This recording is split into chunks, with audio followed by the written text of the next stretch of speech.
نحمد و نصلی علی رسول الکریم اما بعد فاعوذ باللہ من الشیطان الرجیم بسم اللہ الرحمن الرحیم رب اشرح لی صدری ویسر لی امری واحلل عقدۃ من لسانی یفقہوا قولی۔ آئیے اگلا رکوع پڑھتے ہیں، آیت نمبر 101۔ وَإِذَا بَدَّلْنَا آیَةً مَّكَانَ آیَةٍ، اور جب ہم بدلتے ہیں ایک آیت کی جگہ دوسری آیت کو۔ اس سے پہلے سورہ بقرہ میں بھی ہم یہی مضمون پڑھ چکے ہیں، آیت نمبر 106 میں، کہ جب ہم کسی آیت کو منسوخ کر دیتے ہیں یا اسے بھلا دیتے ہیں تو اس جیسی یا اس سے اچھی آیت لے آتے ہیں۔ آگے اللہ تعالیٰ فرما رہے واللہ عالم بما ینزل، اور اللہ خوب جانتا ہے جو وہ نازل کرتا ہے، یعنی قرآن کریم کا نزول اللہ کی حکمت اور مشیت کے مطابق ہو رہا ہے۔ اگر کوئی خاص حکم کسی ایک دور کے لیے تھا اور پھر بدلے ہوئے حالات میں اس حکم میں تبدیلی کی ضرورت ہے تو یہ سب کچھ اللہ کے علم کے مطابق ہے اور کسی خاص ضرورت اور حکمت کے تحت ہوتا ہے۔ اللہ تعالیٰ کسی حکمت کے تحت ہی کسی حکم میں تبدیلی لاتے ہیں، اور ایسی تبدیلی کو دیکھ کر کیا کہتے تھے مشرکین؟ قالوا انما انت مفتر، یہ مشرکین کہتے ہیں کہ آپ صلی اللہ علیہ وسلم خود ہی اسے گھڑنے والے ہیں، کہ پہلے تو یہ کہا گیا تھا، یہ حکم تھا، اب اسے بدل کر یوں کہہ رہے ہیں۔ اگر یہ اللہ کا کلام ہوتا تو اس میں اس طرح کی تبدیلی کیسے ممکن تھی؟ اللہ تعالیٰ فرما رہے ہیں بل اکثرهم لا يعلمون، بلکہ ان میں سے اکثر علم ہی نہیں رکھتے، یعنی حقیقت یہ ہے کہ ان کی جو اکثریت ہے وہ اس علم سے آ رہی ہے، انہیں کچھ پتہ ہی نہیں ہے۔ اس آیت میں مشرکین مکہ کا قرآن کریم سے متعلق ایک شبہ بیان کیا گیا ہے اور پھر اس کی تردید کی گئی ہے۔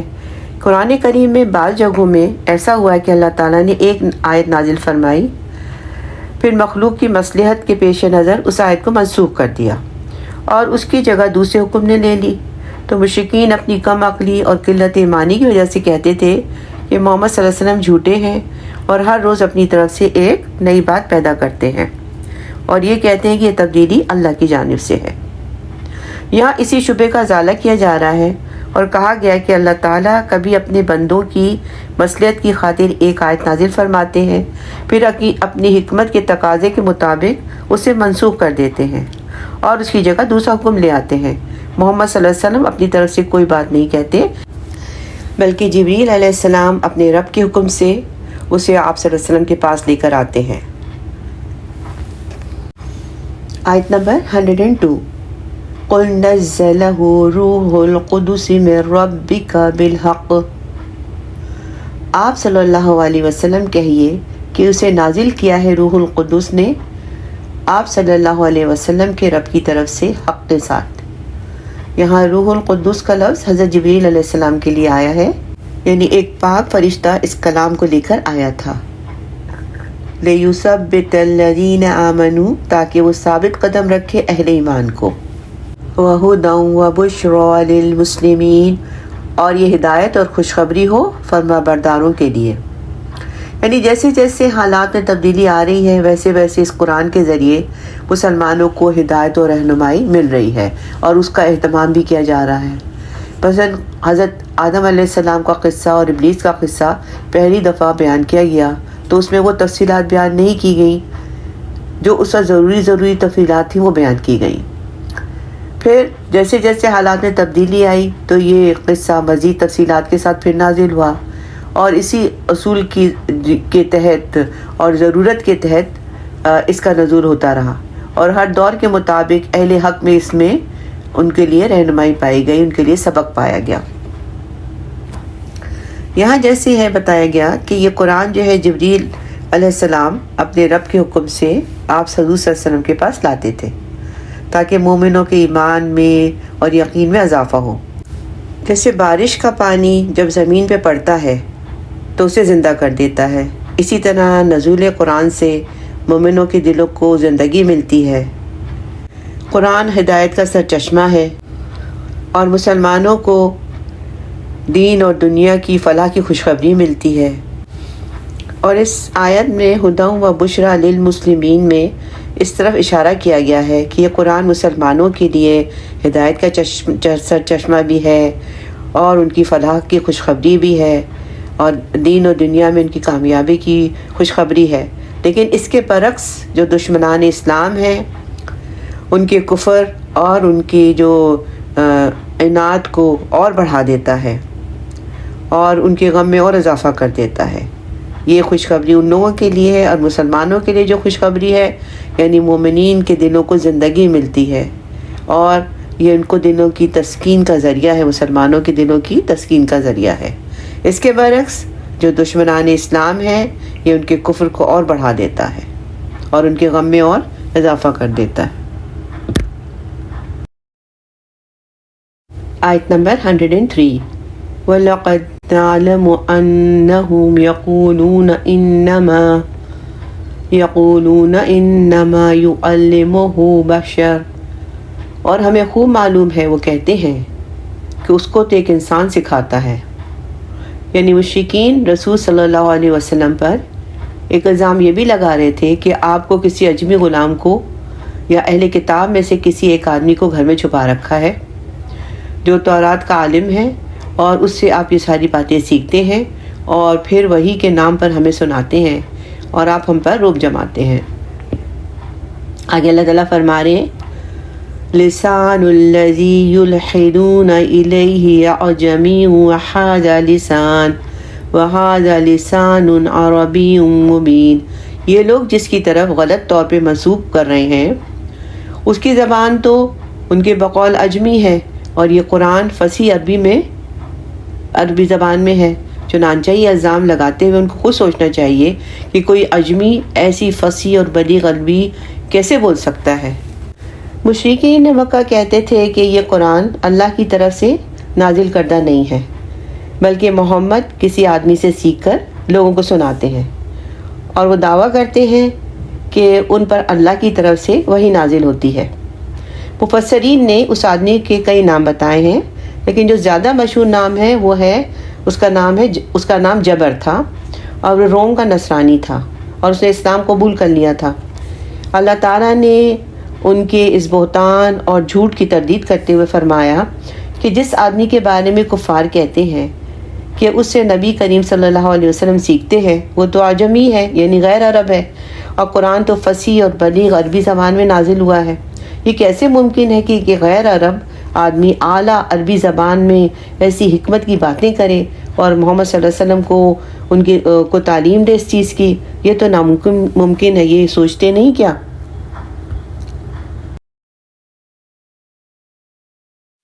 آیت نمبر 104 and 105 104 ان الذين لا يؤمنون بآيات الله لا يهديهم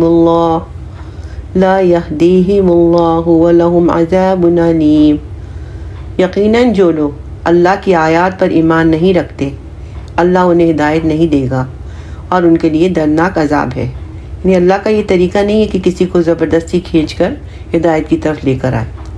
آیت نمبر 105 انما یفتر الکذب الذین لا یؤمنون بآیات اللہ وَأُولَئِكَ هُمُ الْكَاذِبُونَ، جھوٹ تو وہی لوگ گھڑتے ہیں جو اللہ کی آیات پر ایمان نہیں رکھتے اور وہی لوگ ہیں جو جھوٹے ہیں۔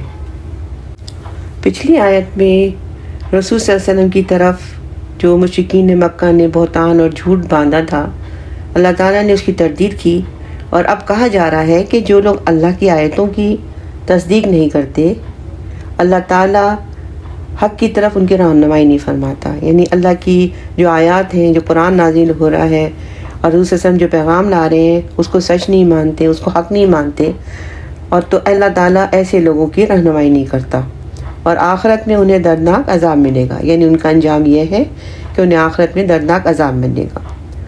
اور نبی کریم صلی اللہ علیہ وسلم کی صداقت کی بشارت دیتے ہوئے اس آیت نمبر 105 میں فرمایا کہ جھوٹ وہ لوگ بولتے ہیں جو اللہ کی آیتوں پر ایمان نہیں رکھتے۔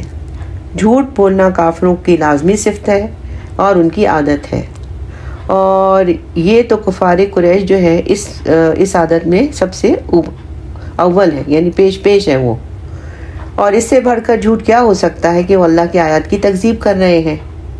رسول صلی اللہ علیہ وسلم تو مومنوں کے سردار ہیں اور سب سے سچے، سب سے نیک اور ایمان اور عمل کے اعتبار سے سب سے اچھے انسان ہیں۔ سبحان اللہ، وہ کیسے جھوٹ بول سکتے ہیں؟ امام مالک کی ایک روایت ہے کہ نبی کریم صلی اللہ علیہ وسلم سے پوچھا گیا کہ کیا مومن جھوٹ بولتا ہے؟ تو آپ صلی اللہ علیہ وسلم نے فرمایا کہ نہیں۔ پھر آپ نے یہی آیت تلاوت فرمائی۔ سبحان اللہ۔ آیت نمبر 106، من کفر باللہ من بعد ایمانہ، اور جو کوئی کفر کرے اللہ کا اپنے ایمان لانے کے بعد، یعنی ایمان کی جو دو کیفیات ہوتی ہیں وہاں پہ اس کے بارے میں یہاں بتایا جا رہا ہے کہ ایک تو یہ کہ دل میں ایمان آ گیا، بات پوری دل میں اتر گئی، بیٹھ گئی اور دل کو یقین ہو گیا کہ ہاں یہی سچ ہے، یہی حق ہے، مگر ابھی زبان سے اقرار نہیں کیا۔ ایک تو یہ ہے کیفیت، اور دوسری کیفیت یہ ہے کہ ایمان کی، کہ ایمان دل میں آ گیا اور زبان سے بھی اقرار کر لیا، اس ایمان کا اقرار جو ہے وہ زبان سے بھی کر لیا۔ چنانچہ ان دونوں درجوں میں سے کسی بھی درجے میں اگر انسان نے حق کو حق جان لیا، دل میں بھی یقین پیدا ہو گیا، مگر پھر کسی مصلحت کا شکار ہو گیا اور حق کا ساتھ دینے سے اس نے منہ موڑ لیا، تو اس کے بارے میں اللہ تعالیٰ آگے حکم فرما رہے ہیں۔ کیا حکم ہے؟ إِلَّا مَنْ أُكْرِهَ وَقَلْبُهُ مُطْمَئِنٌّ بِالْإِيمَانِ، سوائے اس کے کہ کوئی شخص مجبور کر دیا گیا ہو اور اس کا دل ایمان پر جمع ہوا ہو، یعنی کسی کی جان پہ بنی ہوئی ہے اور اس حالت میں کوئی کلمہ کفر اس کی زبان سے ادا ہو گیا، مگر اس کا دل بدستور حالت ایمان میں مطمئن رہا، تو ایسا جو شخص ہے اللہ کے ہاں معذور ہے، یعنی اللہ تعالیٰ اس کو معاف فرما دیں گے کہ یہ اس نے مصلحتاً کیا ہے لیکن اس کے دل میں ایمان پوری طرح تھا۔ لیکن آگے کیا ہے؟ وَلَكِن مَّن شَرِحَ بِالْكُفْرِ صَدْرًا فَعَلَيْهِمْ غَضَبٌ مِّنَ اللَّهِ وَلَهُمْ عَذَابٌ عَظِيمٌ، مگر جس نے کھول دیا کفر کے ساتھ اپنا سینہ تو ایسے لوگوں پر اللہ کا غضب ہے اور ان کے لیے بہت بڑا عذاب ہے۔ اچھا، اس سے پہلے جو ہم نے بھی پڑھا آیت کے پچھلے حصے میں کہ مجبوری کی حالت میں تو کلمہ کفر کہنے والے کو اللہ تعالیٰ معاف فرما دیں گے، مگر شرط یہ کہ اس کے دل میں ایمان ہو، ایمان کا نور پوری طرح ہو اور اس کا دل ایمان پر پوری طرح مطمئن ہو۔ مگر جو شخص کسی وجہ سے پورے شرح صدر کے ساتھ، پورے ایمان کے ساتھ کفر کی طرف لوٹ جاتا ہے تو اللہ کے غضب اور بہت بڑے عذاب کا مستحق ہوگا۔ اللہم لا تجعلنا منہم، آمین۔ 107 سے لے کے 109 تک۔ بسم اللہ الرحمن الرحیم۔ ذالک بأنہ مستحب الحیات الدنیا علی الآخرہ، یہ اس لیے کہ انہوں نے دنیا کی زندگی کو محبوب رکھا آخرت کے مقابلے میں۔ وَأَنَّ اللَّهَ لَا يَهْدِي الْقَوْمَ الْكَافِرِينَ، اور یہ اللہ کا قاعدہ ہے کہ اللہ ایسے کافروں کو ہدایت نہیں دیتا۔ آیت نمبر 108۔ أُولَٰئِكَ الَّذِينَ طَبَعَ اللَّهُ عَلَىٰ قُلُوبِهِمْ وَسَمْعِهِمْ وَأَبْصَارِهِمْ، اور یہ وہ لوگ ہیں جن کے دلوں، کانوں اور آنکھوں پر اللہ نے مہر کر دی۔ وَأُولَٰئِكَ هُمُ الْغَافِلُونَ، اور یہی لوگ ہیں جو غافل ہیں۔ آیت نمبر 109۔ لا جرم انہم فی الآخرۃ ہم الخاسرون، اب ان میں کوئی شک نہیں کہ یہی لوگ ہیں جو آخرت میں خسارہ پانے والے ہوں گے۔ یہ وہ لوگ ہیں جو دنیاوی زندگی کی محبت میں حق اور سچ سے منہ موڑ کر غفلت میں ڈوبے ہوئے ہیں، اور اب ان کے لیے آخرت میں کوئی ان کے لیے بھلائی نہیں ہے۔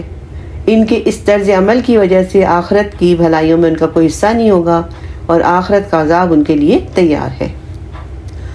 یعنی یہاں پہ بتایا جا رہا ہے کہ ایسے لوگ جو دنیا کی زندگی میں مشغول ہیں، جو حق کو جانتے ہیں، حق کو جانتے بوجھتے ہوئے بھی جو ہے اسلام کو قبول نہیں کرتے، تو ان کے لیے سخت وعید بیان کی گئی ہے۔ اور جو اسلام کو قبول کرنے کے بعد کسی عارضی تکلیف اور مصیبت کی وجہ سے دوبارہ کفر کی طرف لوٹ جاتے ہیں، اس حکم سے وہ لوگ جو ہے مستثنا ہیں۔ یعنی جو ظلم و ستم سے تنگ آ کر جان بچانے کے لیے کفر کا کوئی کلمہ اپنی زبان پر لے آتے ہیں، لیکن دل میں ان کے کوئی کفر نہیں ہوتا، دل میں ایمان ان کا روشن رہتا ہے۔ اور جو لوگ دل سے دوبارہ کفر کو قبول کر لیتے ہیں، اللہ تعالیٰ نے ان کے بارے میں فرمایا ہے کہ ان پر اللہ کا غضب ہوگا اور قیامت کے دن بڑے عذاب میں مبتلا کیے جائیں گے، اس لیے کہ انہوں نے دنیا کی زندگی کو آخرت پر ترجیح دی، کفر کی راہ اختیار کی، اور اسی وجہ سے اللہ تعالیٰ نے ان کو ہدایت نہیں دی۔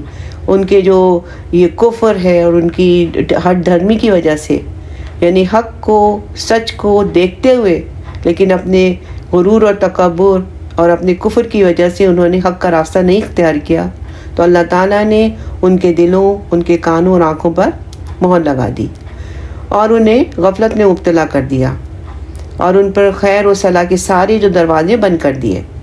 یہ خیر کے جو دروازے بند ہوئے ان کے اپنی اعمال اور ان کی اپنی کرتوتوں کی وجہ سے بند ہوئے۔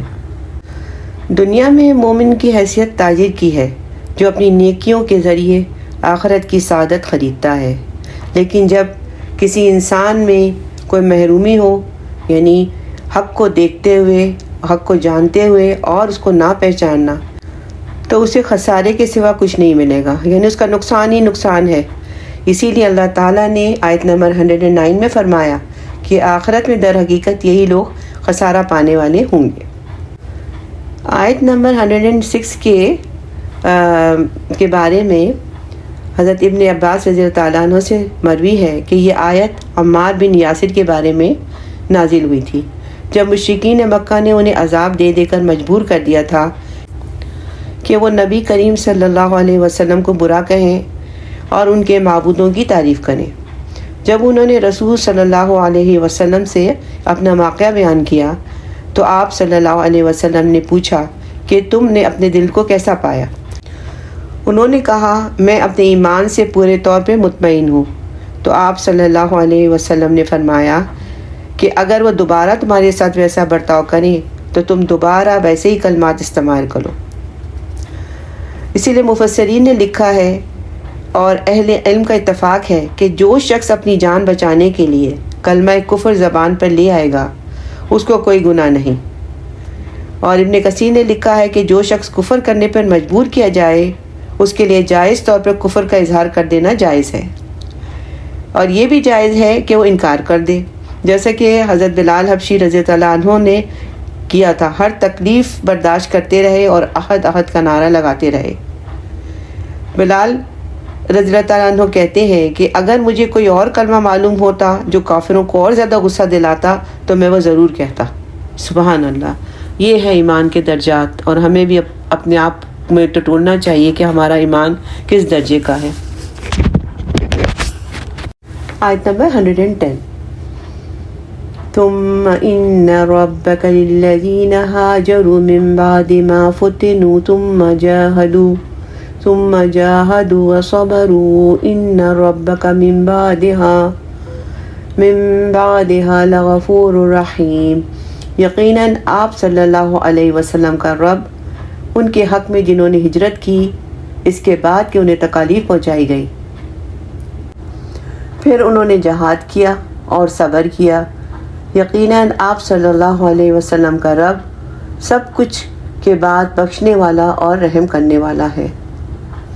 یعنی جن مومنین پر مکہ میں مصائب کے پہاڑ توڑے گئے، ان حالات میں انہوں نے ہجرت کی، پھر وہ جہاد بھی کرتے رہے، اس طرح اللہ کی راہ میں آنے والی تمام آزمائشوں کے تمام مراحل انہوں نے بہت صبر سے طے کیے، اللہ تعالیٰ انہیں ان قربانیوں اور سرفروشیوں کا ضرور بدلہ اور اجر دے گا، انہیں بخشش عطا فرمائے گا اور ان کی طرف نظر کرم اور اپنی رحمت فرمائے گا۔ یعنی جو مسلمان مکہ میں کمزور تھے اور جو نبی صلی اللہ علیہ وسلم کے ساتھ ہجرت نہیں کر سکتے تھے، اور جب ہجرت کرنا چاہا انہوں نے تو قریش نے انہیں روک لیا اور ان پر بہت زیادتی اور ظلم کیے، زبان سے کلمہ کفر کہنے پر مجبور کیا، لیکن دل سے کفر کو ایک لمحہ کے لیے بھی انہوں نے قبول نہیں کیا۔ یہ ایسے ثابت قدم مسلمان تھے۔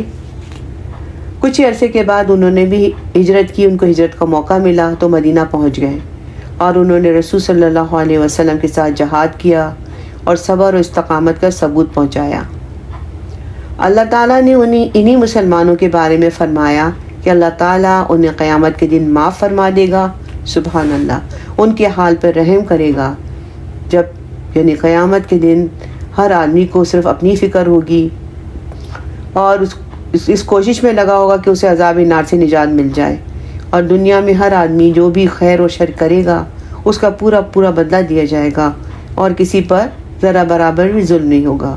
اس دن نفسا نفسی کا عالم ہوگا، لیکن اس دن یہ جنہوں نے صبر کیا اور اللہ کی راہ میں ہر تکلیف کو برداشت کیا، تو اس دن اللہ تعالیٰ جو ہے ان پر اپنی رحمت کرے گا، اللہ کے رحم و کرم کے سائے میں ہوں گے۔ سبحان اللہ، اللہم اجعلنا منہم، آمین۔ یہاں پر اس رکوع کا اختتام ہوا۔ اللہ تعالیٰ قبول فرمائے۔ ربنا تقبل منا انک انت السمیع العلیم وتب علینا انک انت التواب الرحیم۔ بارک اللہ لی ولکم۔